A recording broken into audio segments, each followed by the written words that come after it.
नमस्कार, सानियाज किचनमध्ये तुमचं हार्दिक स्वागत आहे. तर आजच्या रेसिपीचं नाव आहे भेंडी मसाला. त्यासाठी हे बघा मी भेंडी कापून घेतली असे. हे बघा कसे कापायचे बघा. एक तुम्हाला दाखवते डेमो म्हणून. ही एक अशी भेंडी घ्यायची, साईडचे इथे आणि मागे असे थोडे कापायचे, मागचा आणि पुढचा हा कापायचा असा. आणि हे बघा असं मधून कापायचं आणि ठेवायचे. असेच करायचे आणि त्यावर लिंबू पिळायचं, थोडंसंच घालायचं. असं 15 मिनिटं ठेवायचं. जसं लिंबू पण मिक्स केलं तसं असं 15 मिनिटं ठेवायची अशी भेंडी. 15 मिनिटं झालेत. आता आपण ते भेंडी ह्यात फ्राय करणार आहोत. आता हे फ्राय करायचं भेंडी म्हणून तेल जरा जास्तच घ्या. तेल तापलं तर भेंडी घालायची. हे बघा भेंडी अशी फ्राय करायची. चांगलं त्याला ढवळायचं, फ्राय व्हायला पाहिजे चांगलं, तर चिकटपणा गेला पाहिजे. हे बघा ढवळतच बसायचं जोपर्यंत फ्राय नाही होतो परत, आणि गॅस फास्टच ठेवायचं, जरासाही थांबायचं नाही. हे बघा कसं झालंय, फ्राय होत चालल्यात भेंडी फ्राय झाला आहे. तर मी गॅस स्लो केला आहे आणि आता सगळी एक एक भेंडी काढायची, सगळं तेल काढायचं त्याचं. त्याच कढईमध्ये मी मसाला बनवणार. त्यासाठी 1 चमचा जिरं घातलंय. आता बारीक चिरलेला कांदा घालायचा, ढवळायचं.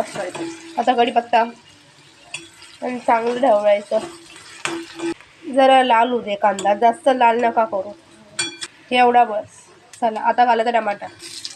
एक मीडियम साईजचा टमाटर आहे. आता घालायचा आपला मालवणी मसाला, घरचा मसाला 1 चमचा. आता घालायची भेंडी, फ्राय केलेली भेंडी. आता वाटप घालायचं खोबऱ्याचं 4 चमचे. ह्याची मी लिंक डिस्क्रिप्शनमध्ये पाठवेन, मी बनवली याची रेसिपी, तुम्ही बघा. 1 चमचा जिरा पावडर आणि अर्धा चमचा धना पावडर, आणि चांगलं त्याला ढवळायचं. आता हे पाणी घालायचं, गरम केलेलं पाणी घातलं 1 कप.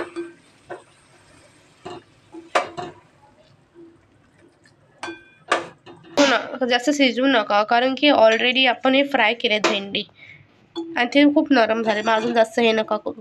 पाणी आपल्या हिशोबाने करा, पण जास्त जाड पण नको, पातळ पण नको, मीडियम. चवीनुसार मीठ आणि शिजवू दे चांगलं. आता घालायचं बारीक चिरलेली कोथिंबीर. हे बघा कसं उकळी होत चालली, बबल्स यायला लागले.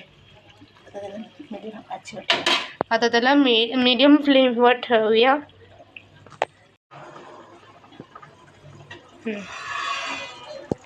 हे बघा भेंडी चांगली शिजली आहे.